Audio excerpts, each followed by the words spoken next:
Muchas gracias por su asistencia.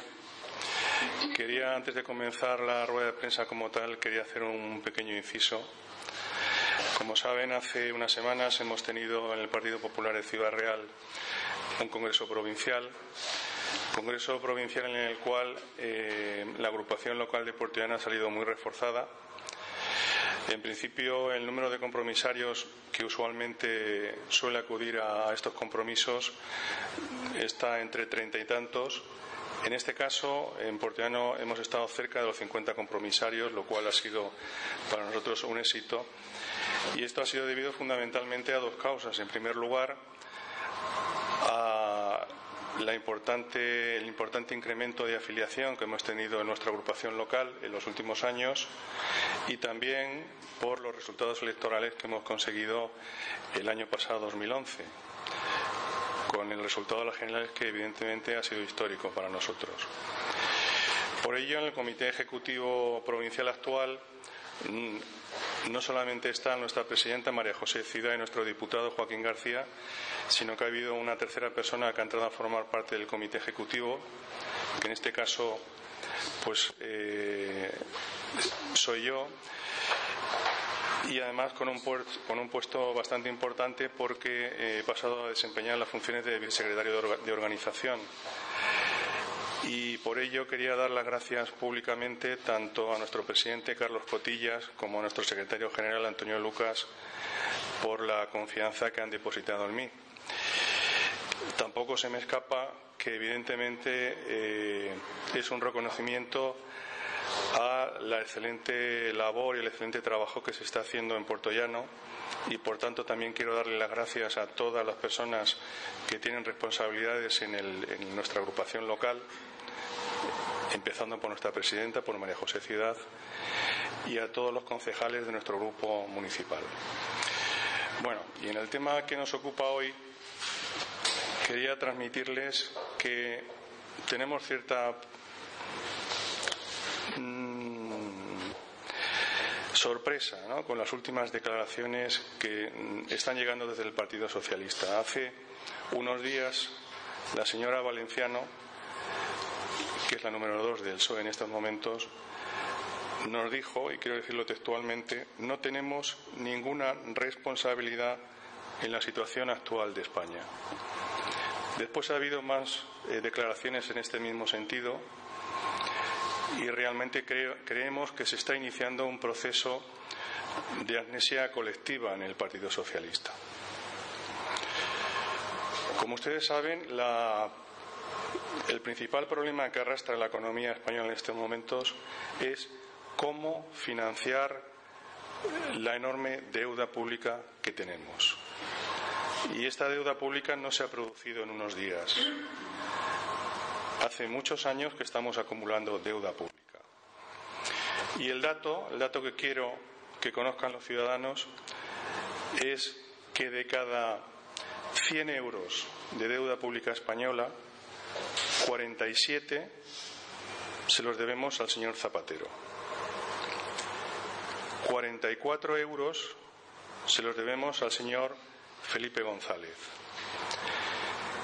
Y los 9 euros restantes se los debemos a los 3 presidentes de gobierno de centro derecha que ha tenido este país, es decir, Adolfo Suárez, Leopoldo Calvo Sotelo y José María Aznar. Y esos 9 euros creo que están más que justificados. Bástese recordar los problemas que tuvimos en la transición, que hubo que acudir a una reconversión industrial, que hubo que pagar con deuda. En el año 96, cuando José María Aznar llegó al gobierno, también hubo que recurrir a endeudamiento, porque el señor González en la Caja de la Seguridad Social lo único que dejó fueron deudas, y para pagar las pensiones el Estado tuvo que endeudarse. Exactamente igual que ha ocurrido este año. El señor Rajoy, para pagar la deuda de los ayuntamientos y para pagar la deuda de las comunidades autónomas, se ha tenido que recurrir a endeudamiento, cuando realmente eran deudas que venían de la época anterior. En general, los gobiernos de centro derecha que ha tenido este país solamente han acudido a endeudamiento cuando ha sido absolutamente imprescindible. ¿Por qué? Porque endeudarse es pan para hoy y hambre para mañana.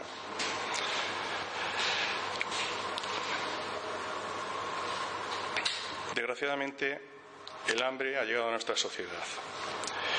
Frente a esta austeridad que ha tenido los gobiernos de centro-derecha, tenemos el último gobierno del Partido Socialista, que ha incrementado la deuda de este país en más de 350.000 millones de euros. Y que hemos financiado cuestiones tan peregrinas como el PLANE, colocar básicamente aceras, o en un momento de crisis plantear un nuevo plan de financiación de las comunidades autónomas que nos ha costado solamente los 2 primeros años más de 20.000 millones de euros. O no se me puede ir de la retina aquellos viajes de la señora de la Vega, que se iba por ahí a países de África donde bailaban muy bonito con todas las ministras, pero que iba con un talonario y unos dineros que iban contra deuda.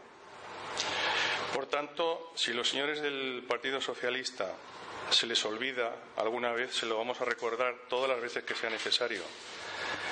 91 de cada 100 razones, 91 de cada 100 euros apuntan a que ellos son los responsables de la situación económica que vive España.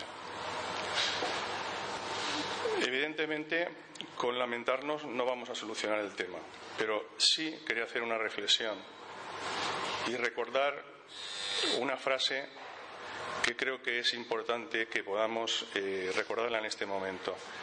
Un país, una nación que olvida su historia está condenado a repetirla. Y en este caso no podemos olvidar quién nos ha traído hasta aquí, porque no podemos repetir este desastre. El Gobierno de la Nación está tomando medidas desde que entró en diciembre pasado, y en este sentido quiero recordar que la Administración General del Estado el año pasado, en el 2011, tuvo unos ingresos de 104.000 millones de euros y unos gastos de 195.000. Es decir, un déficit brutal de más de 91.000 millones de euros. Evidentemente, ninguna casa, ninguna empresa, ningún país puede ingresar 100 y gastarse 200. Eso es absolutamente inviable.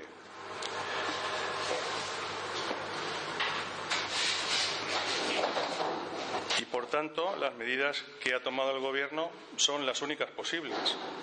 Hay que incrementar los ingresos y reducir los gastos. Y no hay ninguna otra alternativa posible. Y quien diga que hay alternativas está mintiendo. En el capítulo de incremento de ingresos, evidentemente un país que está en recesión solamente puede incrementar los ingresos subiendo los impuestos. Sin embargo, el Gobierno ha tenido muchísimo cuidado en intentar que no sean las clases más humildes las que paguen esta subida de impuestos. En este sentido, los incrementos más fuertes de impuestos vienen del impuesto de sociedades, que sube un 18%, y del impuesto, lo que en Hacienda se llaman otros ingresos, que están relacionados con lo que anunció el ministro Montoro hace unos meses, la regularización fiscal, que sube en torno al 40%.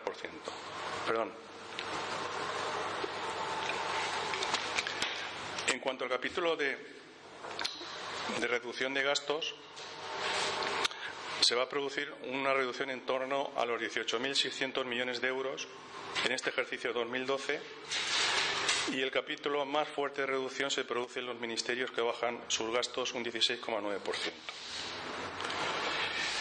Y un dato importante, un dato que deben conocer los ciudadanos de este país.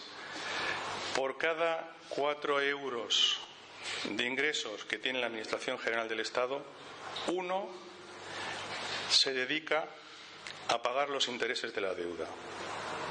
Solamente intereses, no estamos hablando de amortizar capital en ningún caso.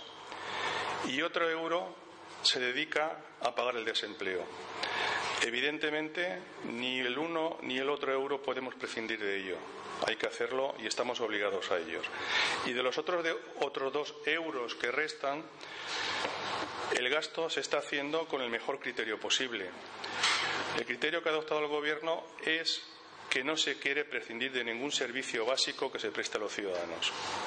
Dicho de otra manera, si un determinado servicio cuesta 40 euros, por poner una cantidad, y se puede hacer por 30, se va a hacer. Se va a reducir el coste del servicio, pero no se quiere prescindir de servicios. Entonces, con todas estas medidas que está tomando el Gobierno, el señor Rubalcaba nos viene diciendo que no son las medidas adecuadas. Nosotros nos gustaría saber cuáles son las medidas adecuadas, que se lo diga a la gente cuáles son las medidas adecuadas.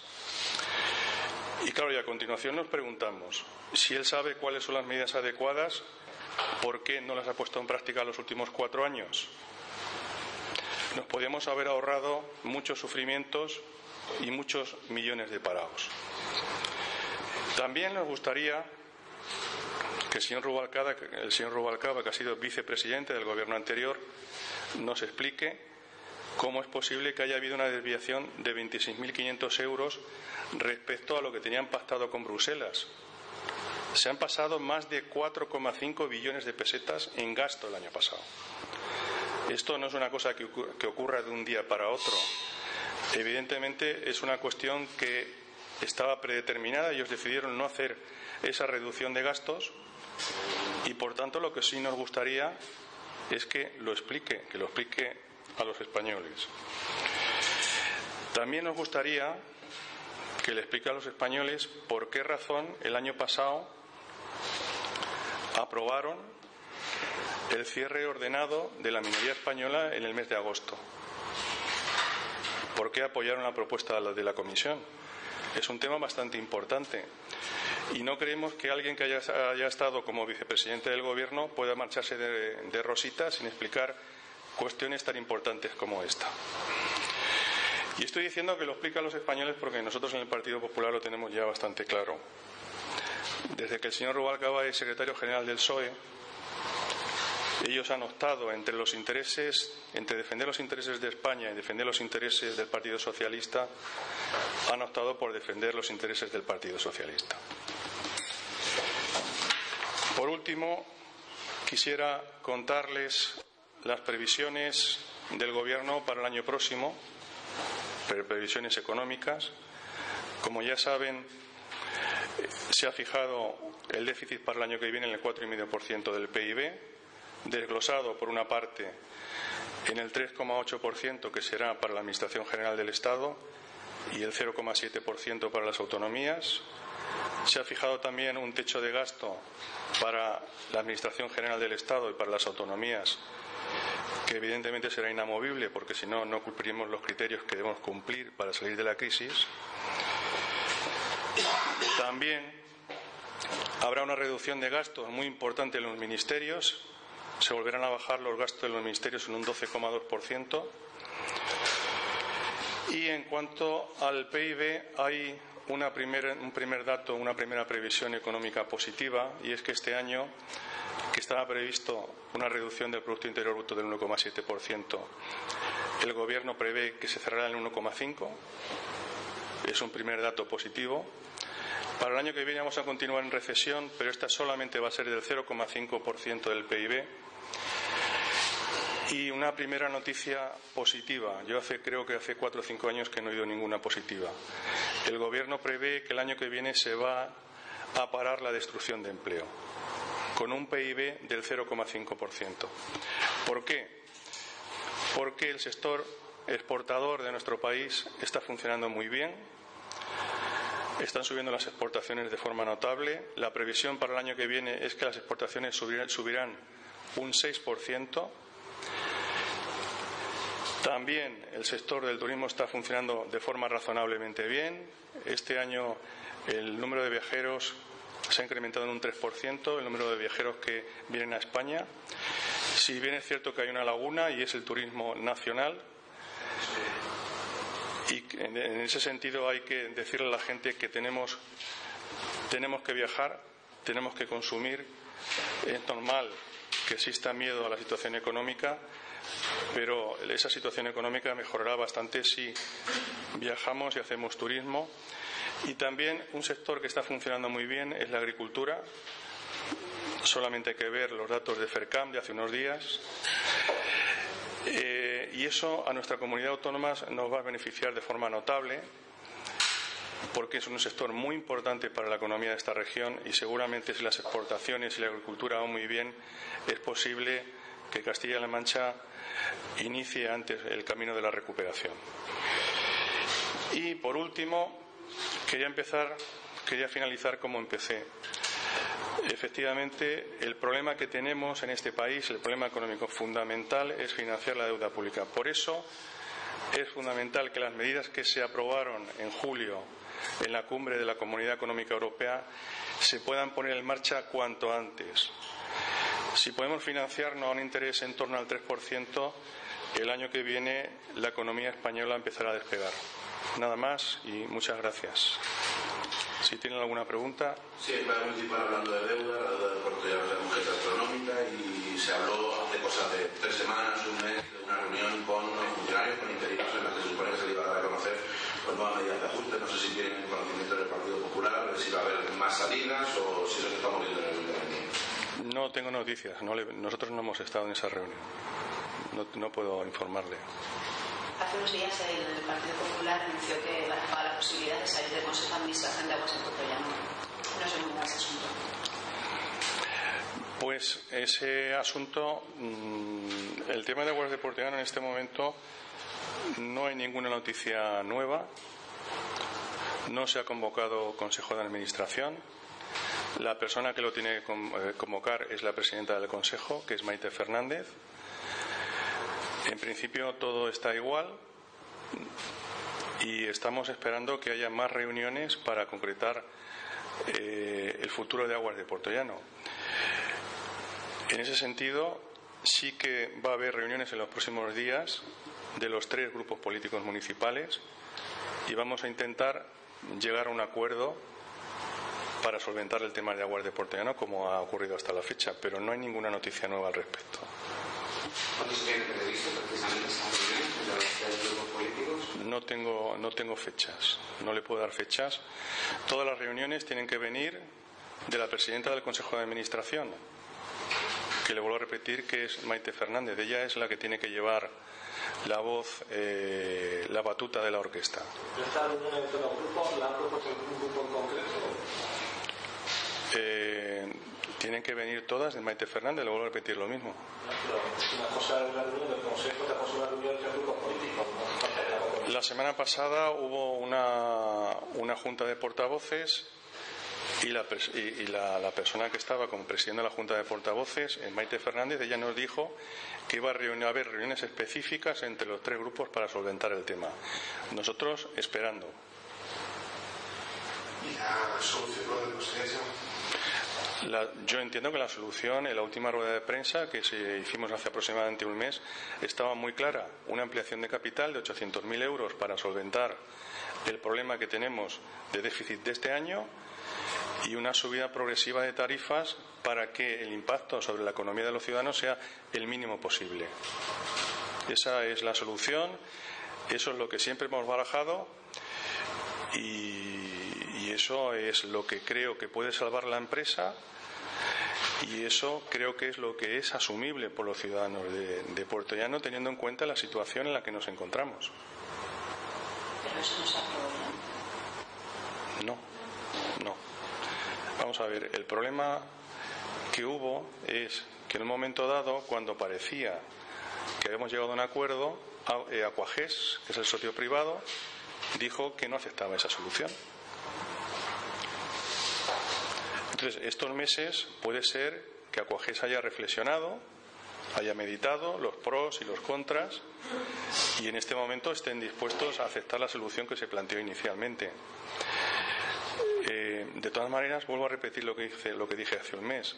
Si se propone una ampliación de capital de 800.000 euros, que es lo que estamos hablando, la mitad iría para el ayuntamiento, la otra mitad iría para el socio privado. El socio privado, nosotros no podemos obligarle a que vaya a la ampliación. Es una decisión que ellos tienen que tomar. Inicialmente, en mayo, pensaron que no les interesaba, pero es posible que en este momento a lo mejor han reflexionado y piensen que sí. En todo caso, hasta que no haya Consejo de Administración, no podemos saber qué es lo que dice Aquages. Pero la solución depende de lo que dice Aquages. Se tienen que reunir los grupos políticos. ¿Están de acuerdo los grupos políticos en esa postura, no? No tenemos todavía una postura común. No tenemos una postura común. En las reuniones que ha habido, que son innumerables, nosotros hemos hecho una propuesta al Partido Popular. Hemos hecho una propuesta con varios puntos. Y todavía no la tenemos firmada. O sea, no hay ningún documento que diga que para el año 2013 se va a subir el agua un 4%, que para el 2014 se va a hacer. No hay todavía un documento. Entonces, lo que tenemos que hacer es reunirnos nosotros solos, sin Aquages, que tiene sus propios intereses, tener una postura común y llevarla al Consejo de Administración. Y eso es lo que marca en este momento la hoja de ruta. ¿Por qué no se ha hecho antes? No le puedo contestar, porque no depende de nosotros. Quien tiene que proponer esas reuniones, le vuelvo a repetir, que es la presidenta del Consejo de Administración. Nosotros hemos ido a todas las reuniones que se nos ha llamado, a todas. Y supongo que también se reclamará por parte de los grupos políticos la readmisión de los trabajadores. Por supuesto, eso es una condición previa. Sin esa condición no vamos a sentar en ninguna mesa. Ni vamos a firmar, nosotros no vamos a firmar ningún acuerdo si no se readmite a los 3 trabajadores despedidos.